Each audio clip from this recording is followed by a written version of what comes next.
अस्सलाम वालेकुम। Welcome to Commerce Cuts. मैं हूं आपका टीचर उमैर और आज की इस क्लास के अंदर हम डिस्कस करेंगे इनकम फ्रॉम अदर सोर्स, जो कि है फिफ्थ हेड ऑफ इनकम। उसके इंपॉर्टेंट एमसीक्यूज डिस्कस करेंगे जो आपके एग्जाम्स में आपको हेल्प आउट करेंगे। तो स्टूडेंट्स, चलें स्टार्ट करते हैं आज की क्लास।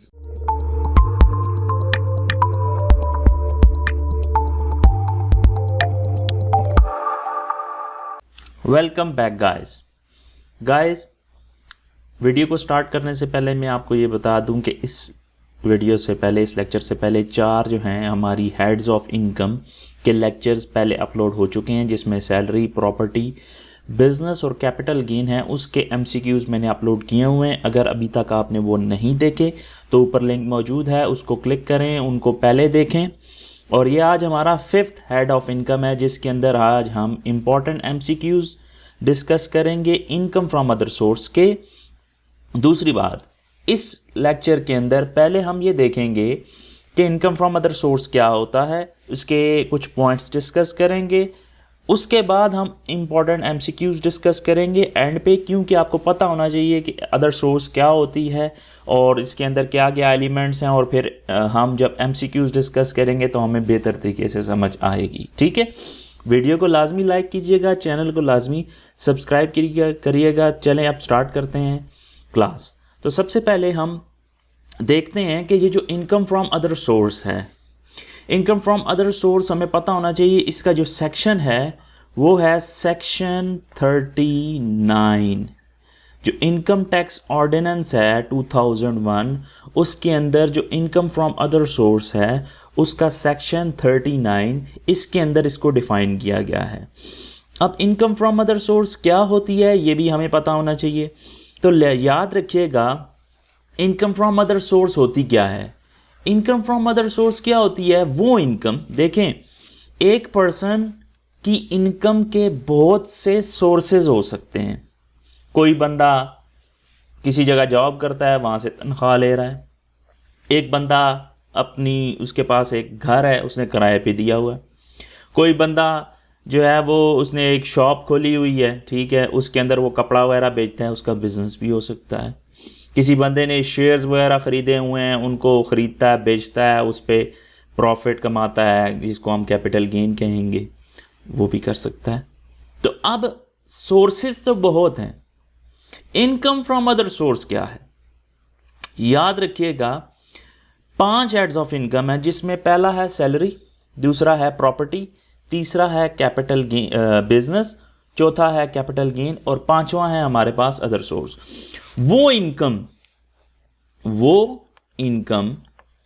जो कि 4 हेड्स में फॉल नहीं करती, जिसमें कौन कौन से हैं हमारे पास? Salary, property, business, capital gain. वो इनकम जो इन सब के अंदर फॉल नहीं करती, तो वो किसके अंदर चली जाती है? इनकम फ्रॉम अदर सोर्स के अंदर चली जाती है। किसके अंदर चली जाती है? इनकम फ्रॉम अदर, मतलब वो इनकम जो किसी ऐड में नहीं आती। अब देखें, इनकम है, हमने कहीं ना कहीं तो उसको लिखना है। तो वो इनकम जो किसी हेड में नहीं आती, ना सैलरी में आती है, ना प्रॉपर्टी में आती है, ना बिजनेस में आती है, ना कैपिटल गेन में आती है, उसको कहाँ लिखेंगे? कहीं तो लिखना है। तो समझ लें, इनकम फ्रॉम अदर सोर्स एक ऐसा कुआं है जिसके अंदर जो कहीं नहीं आता उसको इस कुएं में डाल देते हैं।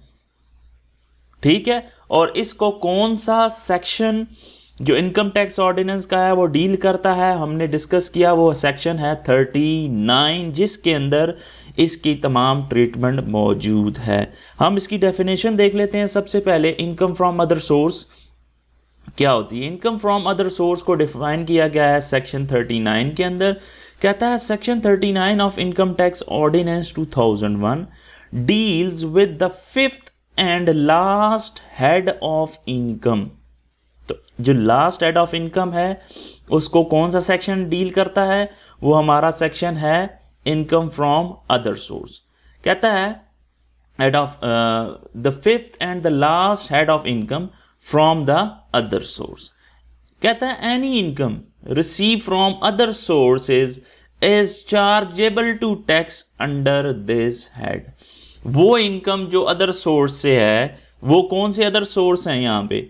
वो सोर्सेज जो सैलरी, प्रॉपर्टी, बिजनेस और कैपिटल गेन नहीं है, वो अदर सोर्स जो हैं वो सारे के सारे उन पे टैक्स चार्ज होगा। वो किस हेड के अंदर चार्ज होगा? वो है अदर सोर्स। हमारे पास कुछ लिस्ट ऑफ आइटम्स हैं, हम उनको देख लेते हैं। हमारे पास कुछ लिस्ट ऑफ आइटम हैं जिनके अंदर मैंने ट्रीटमेंट्स इनकी आपको बता रहा हूँ कि क्या ये टैक्सेबल होते हैं, मींस इन पे टैक्स लगाया जाएगा, या वो एग्जाम फ्रॉम टैक्स हैं, गवर्नमेंट ने उन पे कोई टैक्स चार्ज आपसे नहीं करते। हाँ, उनको हम लिखते ज़रूर हैं अदर सोर्स में, लेकिन उन पे टैक्स हम चार्ज नहीं करेंगे। मींस जो जिस अमाउंट पे टैक्स लगाया जाता है उसमें वो ऐड नहीं होते, वो एग्जाम फ्रॉम टैक्स होते हैं। मैंने कुछ लिस्ट बनाई है, कुछ आइटम्स हैं, वो हम डिस्कस कर लेते हैं ताकि हमें कुछ समझ आ जाए। तो मैंने यहाँ लिखा है कि here are some examples and their tax treatments. तो मैंने कुछ यहाँ पे आपके सामने इनकम फ्रॉम अदर सोर्सेज की कुछ आइटम्स लिखे हैं, आपको इनके बारे में मैं कुछ डिटेल बताता हूँ। सबसे पहला आइटम देखें, हमारे पास दिया हुआ है रेंट ऑफ फर्नीचर और machinery not being a regular activity. Rent से मुराद आपको कोई रेंट आ रहा है, ठीक है, पैसे आ रहे हैं।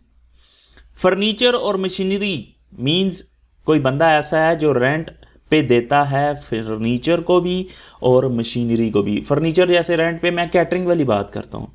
अब कैटरिंग वाले जो होते हैं वो रेंट पे देते हैं ना, कुर्सियाँ वगैरह, लेकिन यहाँ इंपॉर्टेंट मसला ये है कि जो कैटरिंग वाले होते हैं उनका वो रेगुलर बिजनेस होता है, मतलब वो डेली हर हफ्ते चल रहा होता है।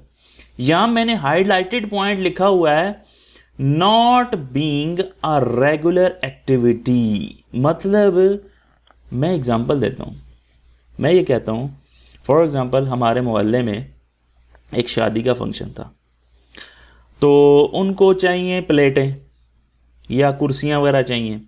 तो उन्होंने कहा कि यार बजाय इसके कि हम मंगवा लें, या चलें इसको एग्जांपल यूँ कर लेते हैं, मैं कहता हूँ मेरे पास गाड़ी है और मेरा दोस्त जो है उसे गाड़ी जो है ना चाहिए, तो बजाय इसके कि किसी रेंटे कार वाले के पास जाए, उसने कहा यार बात यह है कि जो मैं रेंटे कार वालों को पे करूँगा वो मैं आपको पे कर दूँगा, आप मुझे अपनी गाड़ी रेंट पे दे दें।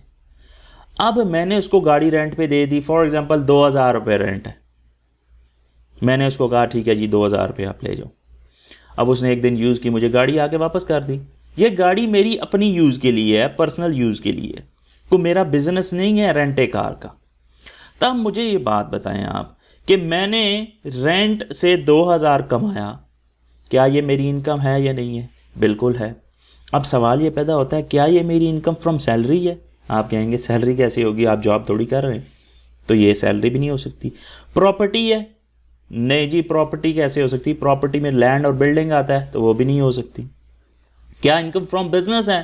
तो इनकम फ्रॉम बिजनेस के लिए ज़रूरी है कि मेरा बिजनेस होना चाहिए, रेगुलर होना चाहिए। तो ये मेरा बिजनेस तो है नहीं है, ये मेरी अपनी पर्सनल कार थी, वैसे ही एक दिन रेंट दे दी, तो ये भी नहीं है। चौथा सोर्स हमारे पास है कैपिटल गेन। कैपिटल गेन हमने पढ़ा है, उसके अंदर शेयर्स आती हैं, डिफरेंट चीज़ें आती हैं, तो मुझे तो वो है ही नहीं। तो अब मसला ये है कि इनकम तो है, लेकिन अब लिखें कहाँ? तो कहीं नहीं जगह मिली तो एक कुएं के अंदर डालना है, और मैंने आपको पहले बता दिया वो कुआं कौन सा है, अदर सोर्स का। तो हमने क्या करना है, उस सोर्स के अंदर हमने इस इनकम को डाल देना है। तो ये किसके अंदर आ गई, इनकम फ्रॉम अदर सोर्स, क्योंकि ये मेरा not being a regular activity थी। अब मेरी क्या आ गई, मुझे रेंट आ गया। तो अब सवाल ये पैदा होता है कि ये एग्जाम्प्ट है या टैक्सेबल है? तो याद रखिएगा जो भी रेंट आप रिसीव करें, किस लिए रिसीव कर रहे हैं आप? आपने फर्नीचर दिया है, मशीनरी दी है, कार दी है, कुछ भी दिया है, इंपॉर्टेंट कंडीशन ये है कि आपका वो बिजनेस नहीं होना चाहिए, रेगुलर एक्टिविटी नहीं होनी चाहिए, तो वो इनकम फ्रॉम अदर सोर्स में आएगी, और जो सारी की सारी अमाउंट होगी वो क्या होगी, टैक्सेबल होगी। ठीक है जी, नेक्स्ट पॉइंट पे आ जाते हैं। जितने भी आप रॉयल्टी रिसीव करते हैं, मींस आप एक किताब लिखते हैं, आप हैं नॉन प्रोफेशनल राइटर, आपका काम किताबें लिखना नहीं है। मैं एग्जांपल देता हूँ, लोग क्रिकेट देखते हैं, फॉर एग्जांपल शाहिद अफरीदी ने एक किताब लिख दी अपनी। अब शाहिद अफरीदी का काम क्रिकेट खेलना है, किताबें लिखना नहीं है। अगर वो किताबें लिखता तो वो प्रोफेशनल राइटर होता, जैसे हम कहते हैं ना प्रोफेशनल क्रिकेटर है, तो मतलब ये है उनका काम ही क्रिकेट खेलना है और कोई काम नहीं है उनका। इसी तरह कुछ लोग होते हैं प्रोफेशनल राइटर। प्रोफेशनल राइटर जो होते हैं वो इनकम फ्रॉम, उनकी जो भी कमाई होती है, जो भी वो कमा रहे होते हैं, वो इनकम फ्रॉम बिजनेस में जाती है। यहाँ लिखा हुआ है नॉन प्रोफेशनल राइटर। तो वो बंदा जो नॉन प्रोफेशनल है, जिसका काम किताबें लिखना नहीं है, बस उन्होंने वैसे ही एक किताब लिख दी, अब उस किताब पे जो जो वो पैसा कमाएंगे, जब जब वो कमाएंगे, वो रॉयल्टी जो कमाएंगे, वो उनकी इनकम है या नहीं है? तो आप कहेंगे सर बिल्कुल है, वो उनकी इनकम कहलाएगी।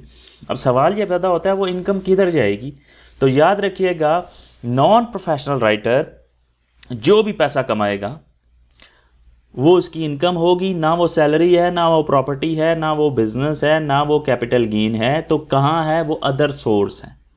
अगर वो प्रोफेशनल राइटर होता तो वो इनकम फ्रॉम बिजनेस में चली जाती, क्योंकि हमने इनकम फ्रॉम बिजनेस को डिस्कस किया है, उसके अंदर प्रोफेशन भी आता है।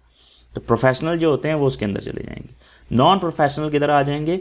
अदर सोर्स में। तो जो भी नॉन प्रोफेशनल राइटर पैसे कमाएगा, रॉयल्टी कमाएगा, वो किसके अंदर टैक्सेबल होगी? इनकम फ्रॉम अदर सोर्स के अंदर टैक्सेबल होगी।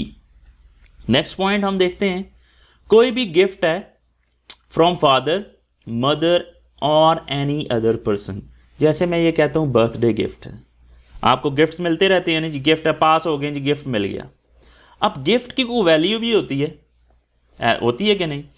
गिफ्ट कैश में भी हो सकता है, किसी चीज में भी हो सकता है। जो भी गिफ्टेड अमाउंट होती है किससे मिलती है? फादर से मिले, मदर से मिले, या किसी भी बंदे से आपको कोई गिफ्ट मिल रहा है, वो होगी इनकम फ्रॉम अदर सोर्स। लेकिन उस पर कोई टैक्स गवर्नमेंट ने चार्ज आपसे नहीं करना। ये गवर्नमेंट ने रूल बनाया है, हम इस पे क्वेश्चन मार्क नहीं कर सकते क्योंकि इसको टैक्सेबल क्यों नहीं किया भाई? गवर्नमेंट ने रूल्स बनाए हैं, लाजमी बात है, लेजिस्लेशन के ज़रिए प्रॉपर असेंबली के अंदर रूल्स एंड रेगुलेशंस बनाए जाते हैं, तो उसके हिसाब से उन्होंने ये बनाया। तो गिफ्ट जो भी फादर से मिलेगा, मदर से मिलेगा, वो होगी इनकम फ्रॉम अदर सोर्स, क्योंकि ये ना सैलरी है, ना प्रॉपर्टी है, ना बिजनेस है, ना कैपिटल गेन है। किधर है? तो अदर सोर्स में होगी, लेकिन ये होगी एग्जैम्प्ट, मीन्स इस पर कोई टैक्स चार्ज नहीं होगा। नेक्स्ट देख लें, बर्थडे प्रेजेंट रिसीव्ड। ये मैंने अभी भी आपको बता दिया, ये भी अमाउंट जो भी होगी वो एग्जाम्प्ट होगी, कि बर्थडे पे गिफ्ट्स जो भी मिलते हैं आपको वो एग्जाम्प्ट फ्रॉम टैक्स है। Insurance money received on maturity of policy. अब इंश्योरेंस मनी क्या है आपको पता है? इंश्योरेंस लोग करवा रहे होते हैं ना।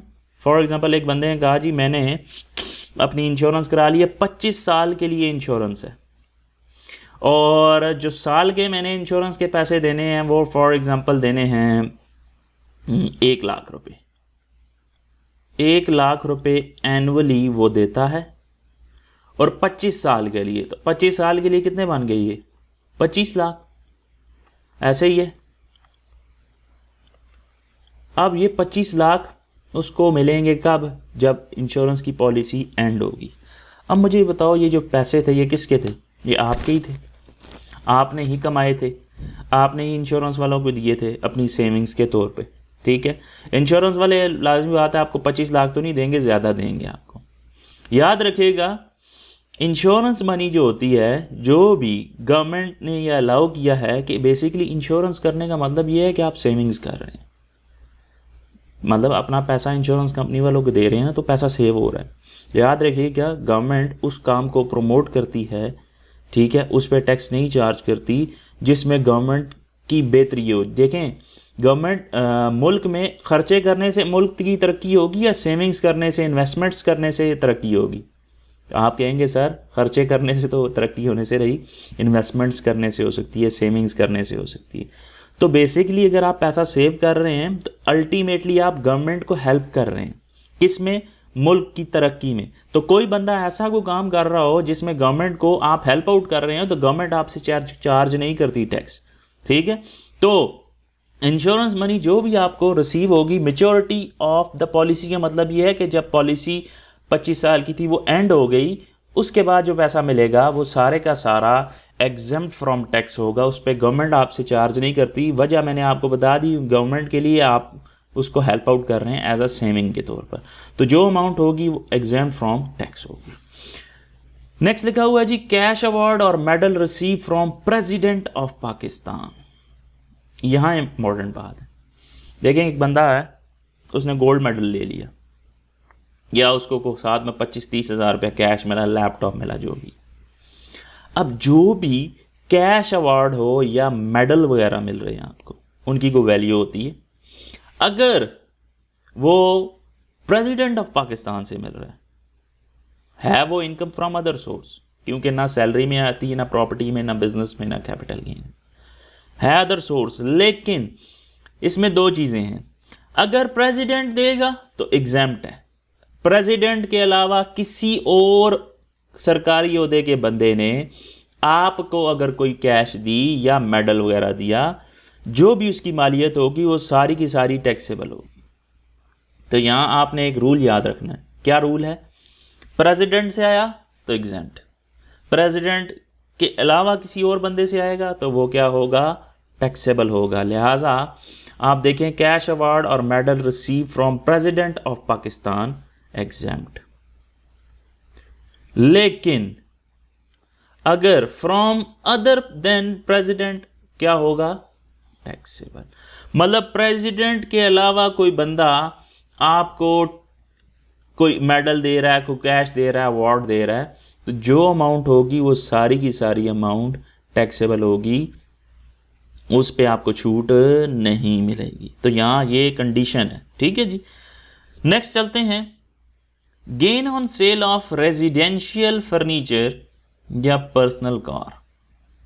अब यहां गेन से मुराद क्या भाई? तो यहां गेन से मुराद समझ लें आप प्रॉफिट है। गेन से मुराद क्या है? प्रॉफिट। अब सवाल ये पैदा होता है कौन सा प्रॉफिट? देखें, मेरे पास एक कार थी, मैंने कार ली 4 लाख रुपए की। कितने की ली? 4 लाख की ली थी, और मैंने 4.5 लाख में सेल कर दी। सेल कितने में की? 4.5 लाख में। अब मुझे एक बात बताएं आप कि मुझे कितना प्रॉफिट हुआ है इससे? आप कहेंगे सर 50,000 आपको प्रॉफिट हो गया इसमें, क्योंकि आपने ली थी 4 लाख की और आपने बेची है 5 लाख 4.5 लाख की, तो 50,000 प्रॉफिट हो गया। तो अब प्रॉफिट है, मतलब मैं कमा ही रहा हूँ ना। तो अब ये कमाना जो है ये किस में आएगा? क्या सैलरी में आएगा, प्रॉपर्टी में आएगा, बिजनेस में आएगा, कैपिटल गेन में आएगा? कहीं नहीं आएगा, अदर सोर्स में आएगा। क्या टैक्सेबल है? ये एग्जाम्प्ट है। याद रखिएगा, पर्सनल जो चीज़ें होती हैं आपकी, पर्सनल घर का फर्नीचर, घर की कोई भी वगैरह चीज़ होती है, घर के अंदर जो जो आपके मामलात हैं जिनको आप अपने पर्सनल यूज़ के लिए यूज़ कर रहे होते हैं, उनको आप जितने की खरीदें बेचें, जो ऊपर कमा रहे होते हैं, उसको आप लिखते तो इनकम फ्रॉम अदर सोर्स में हैं, लेकिन वो एग्जाम फ्रॉम टैक्स होती है। अच्छा, एक सवाल आ सकता है, एक बच्चा ये पूछ रहा है कि सर मुझे ये बताएं, हमें क्या ज़रूरत है कि हम अपने टैक्स के अंदर ये शो करें जी हमने एक कार थी वो बेची थी, गवर्नमेंट को क्या पता? सवाल ये पैदा हो सकता है ना कि गवर्नमेंट को क्या पता यार, हमने एक फर्नीचर खरीदा था उसको बेचा। तो याद रखिएगा, हम जो टैक्स पढ़ते हैं उसके अंदर हम ये डिस्कस कर रहे हैं, हम उस बंदे के बारे में बात कर रहे हैं जो एक प्राउड पाकिस्तानी है। वो प्राउड पाकिस्तानी क्या करता है? हर एक चीज़ को ट्रू एंड फेयर तरीके से वो मेंशन करता है, कोई भी चीज़ हाइड नहीं करता। हम उसको देख रहे हैं, हम उस बंदे को नहीं देख रहे जो मतलब हम जैसा है, बस ठीक है यार छोड़ो यार, क्या पता गवर्नमेंट को, तो ऐसे ही निज़ाम चलाई रखते हैं। तो ऐसे बंदे के बारे में बात नहीं हो। इसमें जो पॉइंट्स हैं आप देख रहे होंगे, कई ऐसे पॉइंट है यार आप सोच रहे होंगे गवर्नमेंट को क्या पता चलता है कि ये आए हैं या नहीं आए हैं, लेकिन हम ये देख रहे हैं कि एक बंदा है वो ईच एंड एवरीथिंग शो करता है गवर्नमेंट को अपने रिटर्न के अंदर, ठीक है जी। तो इस वजह से हम ये सारे पॉइंट्स डिस्कस कर रहे हैं। तो जो भी आप फर्नीचर सेल करते हैं, रेजिडेंशियल है, पर्सनल कार है, उस पर जो भी आपको प्रॉफिट होता है, गेन होता है, वो गवर्नमेंट ने उस पर टैक्स आपसे चार्ज नहीं करना, वो एग्जाम फ्रॉम टैक्स होता है। नेक्स्ट लिखा हुआ है जी पॉइंट, इनकम फ्रॉम सब लेटिंग ऑफ प्रॉपर्टी। अब यहाँ पे आपको ये पता होना चाहिए व्हाट इज मेंट बाय सब लेटिंग। ये सब लेटिंग क्या होती है? फॉर एग्जाम्पल मैं ये कहता हूँ, सब लेटिंग को हम समझते हैं, मैंने एक घर रेंट पे लिया, ठीक है जी, उसमें 4 कमरे थे, मुझे चाहिए थे 3। अच्छा, रेंट पे मैंने घर लिया और रेंट पे घर था ना, वो फॉर एग्जांपल था 20,000 रुपये का, 20,000 रुपये रेंट पे है घर, 4 कमरे हैं उसके, ठीक है जी, 4 रूम्स हैं। मैंने उसमें से क्या किया, 2 रूम किराए पे दे दिए आगे। अच्छा देखें सिचुएशन क्या बनी, मैंने किराए पे ली एक चीज़, आगे से उसको किराए पे दे दी, और मैंने जो 2 रूम्स हैं ना, 2 रूम्स, 2 रूम्स, वो मैंने दे दिए फॉर एग्जांपल 10,000 रुपये के रेंट पे। अब ये 10,000 वो बंदा जो भी रहेगा वो किसको देगा? वो मुझे ही देगा ना भाई। 10,000 उसने मुझे किराया देना है, मैंने आगे मालिक को कितना देना है? 20,000 रुपये, ठीक है। मालिक को मैंने 20,000 रुपया देना है, इस बंदे ने मुझे 10,000 रुपया देना है, ठीक है जी। अब ये जो 10,000 मुझे आ रहा है, क्या ये मेरी इनकम नहीं है? बिल्कुल इनकम है, क्योंकि मैं रेंट ले रहा हूँ। अब सवाल ये पैदा होता है, क्या ये इनकम फ्रॉम सैलरी है? ये जो रेंट मुझे आ रहा है, मतलब है मैंने किराए पे घर दिया है ना, मतलब 2 कमरे दिए हैं, मतलब बिल्डिंग दी है रेंट पे, तो क्या ये मेरा इनकम फ्रॉम सैलरी है? नहीं जी, सैलरी कैसे हो सकती है? सैलरी का मतलब ये होता है जॉब करो कहीं। क्या प्रॉपर्टी है?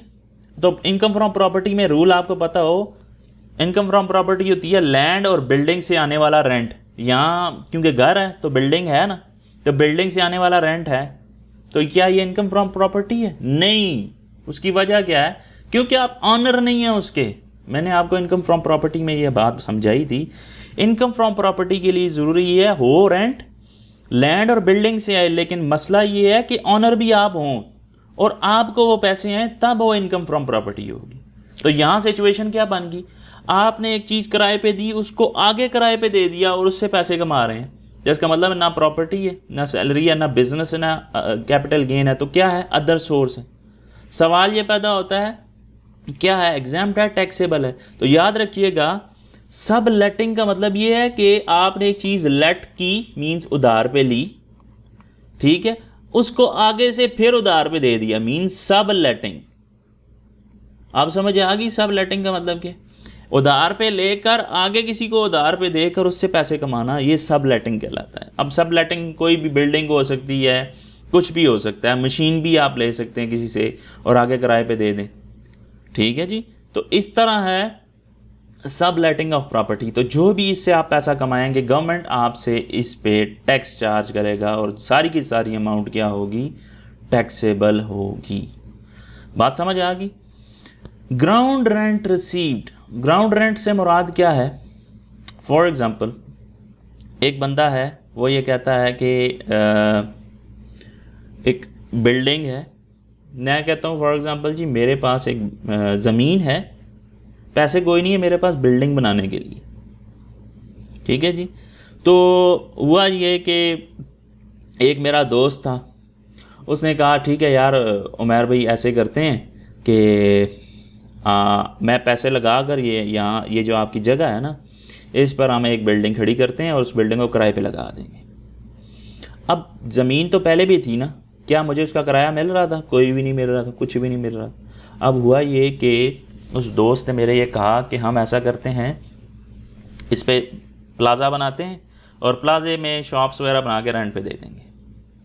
अब सवाल ये पैदा होता है, देखें वो जो शॉप्स वगैरह बनेंगी उससे जो रेंट आएगा वो बिल्डिंग का रेंट है, और वो बिल्डिंग किसकी है? मेरी नहीं है, बिल्डिंग दोस्त की है, क्योंकि पैसा वो लगा रहा है, उसकी बिल्डिंग है। ज़मीन किसकी है? मेरी। अब यहाँ 2 किस्म की बातें हैं, पैसा जो किराया आ रहा है वो बिल्डिंग का आ रहा है। अब मैं क्या करूँगा? मैं दोस्त को कहूँगा यार देखो जगह तो मेरी है ना, कुछ मुझे भी दो ना। तो वो क्या करेगा? उस रेंट में से जो रेंट की अमाउंट आएगी ना, उसमें से कुछ रेंट मुझे दे देगा। वो कहेगा ये जो ग्राउंड नहीं है, ज़मीन है, इसका रेंट तुम ले लो। अब बात ये है कि रेंट जो आया वो बेसिकली ग्राउंड का नहीं आया, वो बिल्डिंग का आया। और बिल्डिंग किसकी नहीं है? मेरी नहीं है। बिल्डिंग किसकी है? मेरे दोस्त की है, क्योंकि उसने पैसे लगाए हैं। अब सवाल समझने की बात ये है, देखें मैंने कहा इनकम फ्रॉम प्रॉपर्टी ये होती है कि जो भी रेंट आपको मिले बिल्डिंग से या लैंड से। यहाँ मुझे लैंड का रेंट नहीं है, बिल्डिंग का रेंट आया है, और बिल्डिंग का रेंट मेरे दोस्त को आया है, उसके लिए बिल्डिंग का रेंट इनकम फ्रॉम प्रॉपर्टी है क्योंकि बिल्डिंग उसकी है। मेरी ये जो रेंट आया है क्योंकि बिल्डिंग का रेंट है, मेरी बिल्डिंग इनकम फ्रॉम प्रॉपर्टी नहीं बन सकती क्योंकि मैं बिल्डिंग का मालिक नहीं हूं। मैं किसका मालिक हूं? लैंड का। अब उसमें से उसने मुझे पैसे दे दिए, बात समझ लें। तो जो आपके पास ज़मीन है उस ग्राउंड का जो भी रेंट आपको रिसीव होगा वो आपकी क्या कहलाएगी? इनकम फ्रॉम अदर सोर्स कहलाएगी। अगर सिंपली मेरे पास लैंड होती और वो मैं किराए पे देता तो फिर इनकम फ्रॉम अदर सोर्स होती। ठीक है, यहाँ ट्रूली बिल्डिंग का रेंट था, उसमें से कुछ मुझे पैसे मिले, तो लिहाजा क्योंकि बिल्डिंग मेरी नहीं है, उसके ग्राउंड का उसने मुझे कुछ पैसे दिए, तो ये मेरी इनकम फ्रॉम अदर सोर्स में आएगी, इनकम फ्रॉम प्रॉपर्टी में नहीं आएगी। तो लिहाजा इनकम फ्रॉम प्रॉपर्टी के अंदर जो भी ग्राउंड रेंट रिसीव होता है गवर्नमेंट उस पर आपसे टैक्स चार्ज करेगी। सेल ऑफ इरिगेशन वाटर, आपको पता है इरिगेशन वाटर क्या होता है? इरिगेशन का मतलब होता है जो फसलों के लिए हम पानी वगैरह फराम करते हैं, ट्यूबवेल वगैरह हमने लगाए होते हैं, या कोई आबपाशी का निज़ाम है, आप उसमें से नया कनाल बनाई हुई है, पानी आता है जी, लोगों को आप फराम करते हैं पानी। ठीक है, तो पानी फसलों के लिए जो भी प्रोवाइड करते हैं और उसको वो सेल कर रहे हैं, बेसिकली लिखा हुआ है सेल ऑफ इरिगेशन वाटर। तो जो बंदा इरिगेशन का पानी बेचता है, जो भी उससे पैसा कमाएगा वो इनकम फ्रॉम अदर सोर्स के अंदर आएगी, और सारी की सारी अमाउंट क्या होगी? टैक्सेबल होगी, क्योंकि ये बाकी किसी हेड में जाती नहीं है। Rental income of lift installed in plaza, देखें एक बंदे ने एक प्लाजा के अंदर लिफ्ट इंस्टॉल की हुई है और उस लिफ्ट का रेंट ले रहा है, क्या ये इनकम फ्रॉम प्रॉपर्टी है? सैलरी है? बिजनेस है? क्या है? देखें इनकम फ्रॉम प्रॉपर्टी के लिए मैंने आपको पहले भी बता दिया, कंडीशन ये है कि लैंड और बिल्डिंग होनी चाहिए, और बिल्डिंग या लैंड आपकी होनी चाहिए और उसका रेंट होना चाहिए, फिर जो भी पैसा आएगा वो आपकी इनकम फ्रॉम प्रॉपर्टी होगी। ठीक है, रेंट आपको आए लैंड बिल्डिंग से और आपकी वो जगह होनी चाहिए। यहाँ मसला ये है, आपको किराया जो आ रहा है, रेंट आ रहा है, वो किसका आ रहा है? लिफ्ट का आ रहा है, और वो लिफ्ट किधर? प्लाजा के अंदर है। प्लाजा एक बिल्डिंग होती है।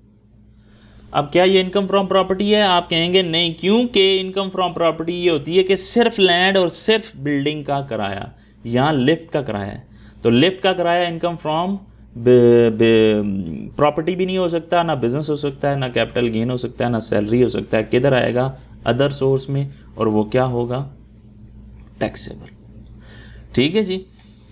Scholarship receive from HEC for PhD, एक बंदा है जिसको स्कॉलरशिप मिल रहा है जी PhD से, तो जो भी वो पैसा तो बेसिकली होता है ना, 20,000 रुपये महीने का मिल रहा है आपको जी, 30,000 स्कॉलरशिप मिल रहा है। कुछ लोग बाहर चले जाते हैं, वहाँ से वो PhD कर रहे होते हैं, HEC की तरफ से स्कॉलरशिप प्रोग्राम होता है, उनको पैसे मिल रहे होते हैं, तो वो उनकी इनकम तो होती है, लेकिन वो एग्जाम फ्रॉम टैक्स होती है और वो अदर सोर्स में आएगी। स्कॉलरशिप की amount, rental income from building let out together with plant and machinery, बड़ा ही इंपॉर्टेंट पॉइंट है। देखें वो कह रहा है रेंट आ रहा है, क्या आ रहा है जी? रेंट। किसका आ रहा है रेंट? बिल्डिंग का आ रहा है। बिल्डिंग का रेंट इनकम फ्रॉम प्रॉपर्टी होती है, हमें पता है, ऐसा है कि नहीं? अच्छा, अब मसला ये हुआ है कि वो कहता है let out together with plant and machinery. वो कहता है एक बिल्डिंग थी, उस बिल्डिंग को हमने किराए पे दिया, खाली बिल्डिंग किराए पे नहीं दी ना, बिल्डिंग के साथ प्लांट भी था और मशीनरी भी थी। फॉर एग्जांपल एक फैक्ट्री है, फैक्ट्री की बिल्डिंग होती है, उसके अंदर प्लांट लगा हुआ, मशीनरी लगी हुई, सारा कुछ। एक बंदे को हमने पूरी फैक्ट्री किराए पे दे दी। अब वो जो किराया देगा वो खाली बिल्डिंग का किराया देगा या सबका किराया देगा? फॉर एग्जांपल हमने फैक्ट्री किराए पे दे दी 1 लाख रुपए। अब 1 लाख रुपया जो महीने का आएगा उसमें बिल्डिंग का किराया भी शामिल है, मशीनरियों का भी है, फर्नीचर, जो कुछ हमने बीच में दिया है ना उसको, प्लांट मशीनरी सब कुछ, वो सब का किराया है। तो अब मसला ये है, इनकम फ्रॉम प्रॉपर्टी ये होती है सिर्फ लैंड, सिर्फ बिल्डिंग का किराया, तो यहाँ मसला ये हो गया कि किराए में सब चीज़ का किराया शामिल। तो याद रखिएगा जब मिक्सचर हो जाए ना किस चीज़ में, रेंट के अंदर, मतलब बिल्डिंग का रेंट भी है और चीज़ों का भी रेंट शामिल हो गया, बिजली भी आ गई है, इलेक्ट्रिसिटी, इस तरह की चीज़ें भी बीच में शामिल हो गई हैं, तो इस केस के अंदर वो इनकम फ्रॉम प्रॉपर्टी नहीं रहती। इनकम फ्रॉम प्रॉपर्टी के लिए शर्त ज़रूरी है कि वो सिर्फ और सिर्फ लैंड और बिल्डिंग हो, उसका किराया। अगर उसमें किसी और चीज़ के पैसे आ रहे हैं तो वो चीज़ फिर इनकम फ्रॉम प्रॉपर्टी नहीं आएगी, वो अदर सोर्स बन जाएगी। तो ये यहाँ आपको समझ आ गई होगी कि रेंटल इनकम आपको आ रही थी बिल्डिंग की, लेकिन together with plant and machinery थी, लिहाजा वो इनकम फ्रॉम क्या प्रॉपर्टी नहीं होगी, वो क्या होगी, इनकम फ्रॉम अदर सोर्स, और ये सारी की सारी अमाउंट टैक्सेबल होगी। नेक्स्ट पॉइंट देखते हैं हम, amount receive from vacating the property. अब सबसे पहले आपको ये पता होना चाहिए ये जो वेकेटिंग द प्रॉपर्टी है, ये वेकेटिंग का मतलब क्या होता है। तो याद रखिए वेकेटिंग का मतलब होता है खाली करवाना। क्या करवाना जी, खाली करवाना। अब हम इसकी एग्जांपल ले लेते हैं। फॉर एग्जांपल मैं ये कहता हूँ कि फॉर एग्जांपल आपका एक रेस्टोरेंट है और फॉर एग्जांपल राहत बेकर्स,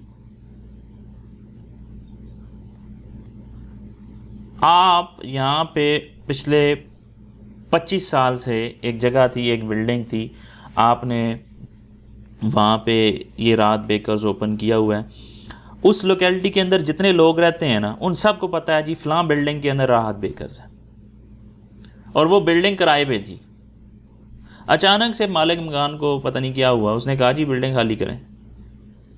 अब देखें अगर आप इस बिल्डिंग को छोड़ के कहीं और आप जाएं तो आप देखें, एक तो पहले आपको ये होगा कि किसी दूसरी जगह जाएंगे, लोग इस बिल्डिंग के अंदर आएंगे, इस जगह आएंगे, देखेंगे आपकी शॉप ही नहीं है, तो आपके बिजनेस को नुकसान होगा ना।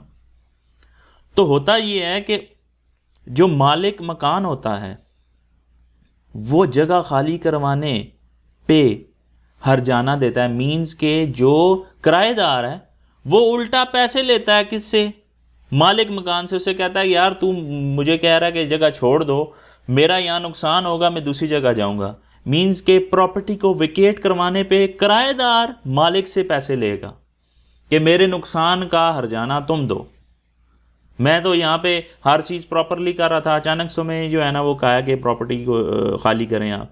तो होता ये है कि विकेटिंग का मतलब खाली करवाना प्रॉपर्टी।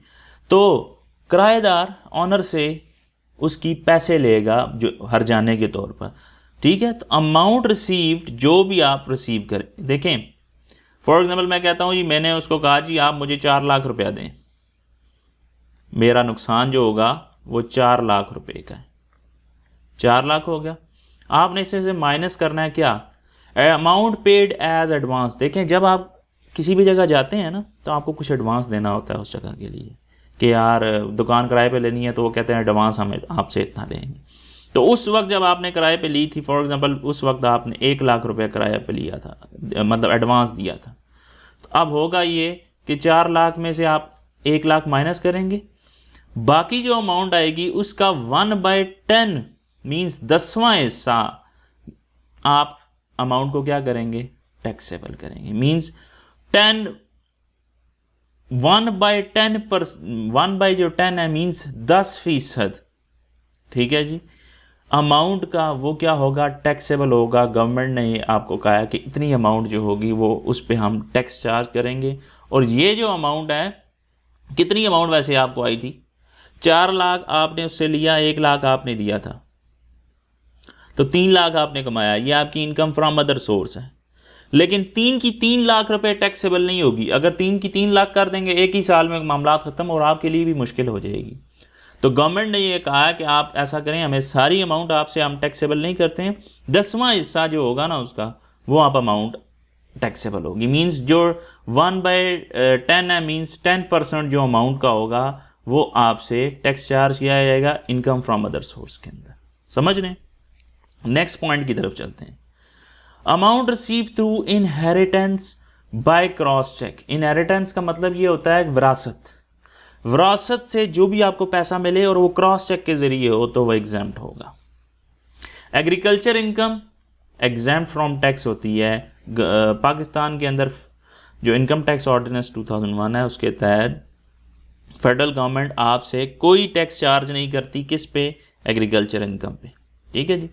आखिरी पॉइंट देखते हैं, और भी बहुत से पॉइंट्स हैं, डिविडेंड इनकम है, बहुत से पॉइंट्स हैं, मैंने कुछ यहाँ मेंशन किए हैं। मैं सारे मेंशन करने पे हूँ तो 2 घंटे का लेक्चर बन जाएगा। हमने एमसीक्यूज भी देखने हैं, तो उसके बाद एमसीक्यूज की तरफ चलते हैं। लास्ट पॉइंट पहले देख लेते हैं। इनकम या रेम्यूनरेशन मीन्स मुआवजा, जो भी पैसे आपको मिलेंगे from TV talk show, paper setting, paper checking, examinership, not under employment agreement. Not under employment agreement को समझना जरूरी है। इसका मतलब क्या है? देखें, ये जो हमारे मिनिस्टर्स वगैरह हैं, शेख रशीद हो गया या एहसन इकबाल, कोई भी है, क्या आपने देखा है वो न्यूज़ चैनल्स पे आए होते हैं, अपने लीडर को डिफेंड कर रहे होते हैं, और न्यूज़ जो भी एंकर्स होते हैं वो उनसे क्वेश्चंस पूछते हैं। आपको क्या ख्याल है? वो फ्री जाते हैं वहाँ पे, वो उनसे पैसे लेते हैं चैनल पे आने के। अब मुझे एक बताएं बात, क्या वो वहाँ मुलाजिम है जो लोग वहाँ जाते हैं? नहीं, means not under employment agreement वो वहाँ जाते हैं, मीन्स उनकी एम्प्लॉयमेंट नहीं है, एम्प्लॉयमेंट से मुराद मुलाजमत वगैरह। फिर भी वो वहाँ से जाके क्या करते हैं? पैसा कमाते हैं, टीवी टॉक शो के अंदर जाते हैं, रेम्यूनरेशन लेते हैं, मुआवजा लेते हैं। इसी तरह वो लोग जो पेपर चेक करते हैं, पेपर सेट करते हैं, पेपर एग्जाम्स में आपकी ड्यूटी दे रहे होते हैं, क्या उनको पैसे मिलते हैं या नहीं मिलते? उनको मिलते हैं। तो याद रखिए, ये सारे के सारे पैसे कमा रहे हैं। क्या ये सैलरी में आता है? नहीं। सैलरी के लिए मसला ये एम्प्लॉयमेंट होना ज़रूरी है, मुलाजमत होनी ज़रूरी है। तो यहाँ तो नहीं है आपकी, वो नहीं है, प्रॉपर्टी भी नहीं है, बिजनेस भी नहीं है, कैपिटल गेन भी नहीं है। क्या है? Other source. क्या होगा? सारी की सारी अमाउंट टैक्सेबल होगी अदर सोर्स के अंदर। उम्मीद करता हूं आपको कुछ चीज़ें समझ आई होंगी इनकम फ्रॉम अदर सोर्स के हवाले से। मैंने कोशिश की है समझाने की। अब चलते हैं आगे एमसीक्यूज़ की तरफ, जो इनकम फ्रॉम अदर सोर्स से कुछ एमसीक्यूज़ हैं उनकी तरफ चलते हैं। जो फर्स्ट हमारा एमसीक्यूज़ है वो क्या है? Section dash of income tax ordinance explain the income head income from other source. देखें, अभी हमने सारी डिस्कस की है ना बात, उससे ये होगा अब आपको एमसीक्यूज़ बड़ी आसानी से समझ आएंगे।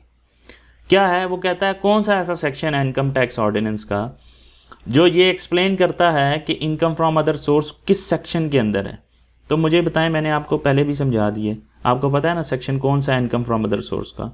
तो कहेंगे सर हमें पता है, वो कौन सा है? 39। तो यहाँ देख लें ऑप्शन कौन सा करेक्ट ऑप्शन है। Option number A is the correct option for this particular MCQs. Number 2 क्या है? ग्राउंड रेंट, रेंट फ्रॉम सब लीज या सब लेटिंग ऑफ प्रॉपर्टी, रॉयल्टी, मैंने आपको नॉन प्रोफेशनल राइटर का कहा था, are the examples of salary, property, other source, capital gain. आपको पता है ये किसकी एग्जाम्पल्स हैं? कहेंगे सर अभी हमने सारी चीज़ें समझ ली हैं, अभी हमें सब समझ आ गया है। तो ये तो हमें पता है इनकम फ्रॉम अदर सोर्स है, क्योंकि जो भी ग्राउंड रेंट रिसीव कर रहे होते हैं आप, या रेंट पे सब लीज करके प्रॉपर्टी जो भी पैसा कमा रहे होते हैं, वो हमने अभी पीछे सारी बातें समझ ली हैं। ये इनकम फ्रॉम अदर सोर्स है, बताने की भी ज़रूरत नहीं है, ना ही एक्सप्लेन करने की ज़रूरत है। थर्ड, एनी रेंट रिसीव्ड और रिसीवेबल, ऐसा रेंट जो आपने रिसीव कर लिया है या रिसीव करना है बाय अ पर्सन, कोई भी person, in respect of the lease of building together with plant and machinery shall be charge to tax under the head. अभी हमने देखा है कि जो भी रेंट रिसीव करते हैं आप, कोई भी बंदा रेंट पे लीज पे जगह ले रहा है, देता है, ठीक है, लीज पे जगह दे रहा है, मींस किराए पे जगह दे रहा है, और उस पे जो भी रेंट रिसीव करेगा, लेकिन बिल्डिंग के साथ क्या दे रहा है? प्लांट और मशीनरी भी दे रहा है। अभी मैंने आपको थोड़ी देर पहले बताया था ये पॉइंट कि बिल्डिंग के साथ प्लांट और मशीनरी टुगेदर करके जो भी रेंट रिसीव होगा वो आपकी इनकम फ्रॉम प्रॉपर्टी नहीं होगी, ठीक है, वो क्या होगी? Income from other source. तो कहेंगे सर अभी पीछे एक्सप्लेन किया है तो हमें समझाने की मज़ीद ज़रूरत नहीं है, तो हमें पता है इसका करेक्ट ऑप्शन सी है, income from other source. Number 4, any rent received और receivable by subletting of building. Subletting की भी अभी थोड़ी देर पहले बात हमने की है, प्रॉपर एक्सप्लेनेशन मैंने आपको दी थी कि सब लेटिंग का मतलब क्या होता है, ठीक है। तो बिल्डिंग की जो सब लेटिंग है मींस किराए पे लेकर आगे मज़ीद किराए पे दे देना, जो भी टेनेंट रिसीव करेगा। कहता है किस हेड के अंदर चार्ज होगा, तो हमें पता है ये किस हेड के अंदर चार्ज होती है, income from other source means section 39 of income tax ordinance. C option is the correct option for this exam MCQs। Number 5, which is not, important बात, example of other source. Other source में कौन सा नहीं है? Dividend income from other source होती है, royalty income from other source होती है जो नॉन प्रोफेशनल राइटर ले रहा होता है, ground rent receive income from other source, rental income from property लिखा हुआ है, इसका मतलब ये है प्रॉपर्टी से जो भी इनकम कमा रहे होते हैं वो आपकी इनकम फ्रॉम प्रॉपर्टी होती है, अदर सोर्स थोड़ी होती है। लिहाजा D option is the correct option for this particular MCQs। Dividend income is assessed under, अभी मैंने बता दिया था ऊपर भी, डिविडेंड किस ऐड के अंदर आएगी? इनकम फ्रॉम अदर सोर्स के अंदर आती है। तो हमारे पास बी ऑप्शन इसका होगा correct option for this MCQs। Income from other source includes the income which is not taxable under the head. मैंने आपको शुरू में इनकम फ्रॉम अदर सोर्स के बारे में एक्सप्लेन किया है कि इनकम फ्रॉम अदर सोर्स क्या होती है? वो इनकम जो किसी और हेड ऑफ इनकम में नहीं आती, वो किस में आती है? Income from other source. Means वो इनकम जो ना सैलरी में आती है, ना प्रॉपर्टी में आती है, ना बिजनेस में आती है, ना कैपिटल गेन के अंदर आती है, वो इनकम जो किसी और हेड में नहीं आती, वो किस हेड के अंदर आती है? इनकम फ्रॉम अदर सोर्स के अंदर। तो इसने यहाँ यही पूछा है कि income from other source includes, उसके अंदर क्या इंक्लूड होता है? द इनकम, वो income which is not taxable, किसके अंदर? जो टैक्सेबल ना हो। सैलरी के अंदर? जी बिल्कुल, जो सैलरी के अंदर नहीं होती, जो प्रॉपर्टी के अंदर नहीं होती, बिजनेस के अंदर नहीं होती, सब के अंदर, चारों के अंदर जो नहीं होगी वो इसके अंदर आएगी। लिहाजा ऑल ऑफ द अबव, यहाँ अगर कैपिटल गेन होता तो वो भी हम इंक्लूड कर लेते कि मतलब सारों के अंदर जो नहीं होगी ना, वो किसके अंदर आएगी? अदर सोर्स के अंदर आएगी। ठीक है जी। 8th MCQs की तरफ चलते हैं। Amount received in respect of amenities, utilities and other services connected with building is taxable under the head। देखें, अमाउंट आप पैसा रिसीव कर रहे हैं किसका? अमेनिटीज़ जो बेसिकली बिल्डिंग जो होती है ना, उसके साथ जो भी आप फैसिलिटीज़ दे रहे होते हैं, जैसे हीटिंग की फैसिलिटी दे रहे हैं आप। अब बिल्डिंग तो आप किराए पे दे रहे हैं, तो बिल्डिंग किराए, जैसे मैं कहता हूँ कनाडा के अंदर क्या होता है कि बिल्डिंग जो होती है यहाँ, क्योंकि ठंड बहुत होती है, तो बिल्डिंग जो होती है, जो भी बिल्डिंग बनाते हैं उसके अंदर हीटिंग सिस्टम होता है। घर गर्म होते हैं, बेशक बाहर -30 भी हो, अंदर आप नॉर्मल कपड़े पहनते हैं, कोई आपको गर्म कपड़े पहनने की ज़रूरत नहीं होती। तो इसका मतलब ये है कि आपने बिल्डिंग किराए पे दी, अब उसके अंदर क्या क्या शामिल है? किराए पे बिल्डिंग दी, साथ में आपने कहा जी बिजली भी इसके अंदर ही इंक्लूड है, जो फैसिलिटीज़ दे रहा हूँ ये भी इंक्लूड है। अब मैंने आपको कहा था इनकम फ्रॉम प्रॉपर्टी ये होती है सिर्फ बिल्डिंग और सिर्फ लैंड का रेंट। अब क्योंकि यहाँ बाकी चीज़ों का भी आप ले रहे हैं ना अमाउंट, तो वो जो बाकी चीज़ें हैं वो इनकम फ्रॉम प्रॉपर्टी नहीं आएंगी, किस में आएंगी भाई आप बताएं? अदर सोर्स में आएंगी। किसके अंदर आएंगी? Other source. तो amount receive in respect of amenities, utilities and other services connected with building is taxable income from other source। B option is the correct option for this particular MCQs। 9th MCQs क्या है? Consideration means जो उसके बदले में आपको पैसे मिलते हैं किसी भी चीज़ के बदले में। जैसे मैं कहता हूँ कि मैंने गाड़ी एक बंदे को 10 लाख में बेच दी, तो वो जो बेची 10 लाख जो मुझे मिलेगा ना, वो कंसिडरेशन है। उसके लिए कंसिडरेशन क्या है? गाड़ी। मेरे लिए कंसिडरेशन क्या है? पैसे। तो कंसिडरेशन मींस बदले के तौर पर जो आपको चीज मिलती है उसके against. Consideration receive from granting right of property to explore natural deposits is taxable under the head. Means जेर जमीन कोई मादनियात वगैरह थी, वो निकालनी है। अब वो जमीन मेरी है, मैंने उस जमीन के राइट्स जो हैं वो किसी और को दे दिए, मतलब ज़मीन आप ले लें। अब क्या ये मेरी है ज़मीन? अब नहीं, जब मेरी रही नहीं तो याद रखिएगा प्रॉपर्टी के लिए ही ज़रूरी, मैंने आपको बताया आपकी जगह आपकी अपनी होनी चाहिए। यहाँ हुआ ये कि मैंने उसको अपने राइट्स ही ट्रांसफ़र कर दिए, अपनी प्रॉपर्टी बेच के उसको दे दी। तो जो पैसा आएगा वो ना मेरी बिजनेस सैलरी होगी, ना प्रॉपर्टी होगी, ना बिजनेस होगा, ना कैपिटल गेन होगा, वो क्या होगा? अदर सोर्स होगा। क्या होगा? तो यहाँ पे हम देख लेते हैं करेक्ट ऑप्शन कौन सा है, income from other source, B option is the correct option. उम्मीद करता हूँ ये आपको लेक्चर समझ आया होगा। थैंक यू वेरी मच, और मेरे चैनल को लाजमी सब्सक्राइब करें ताकि नेक्स्ट जो आने वाली वीडियोस हैं वो आपको मिलती रहें, ताकि आप अपने एग्जाम्स की तैयारी कर सकें। थैंक यू वेरी मच, अल्लाह हाफिज़, मिलते हैं नेक्स्ट क्लास में।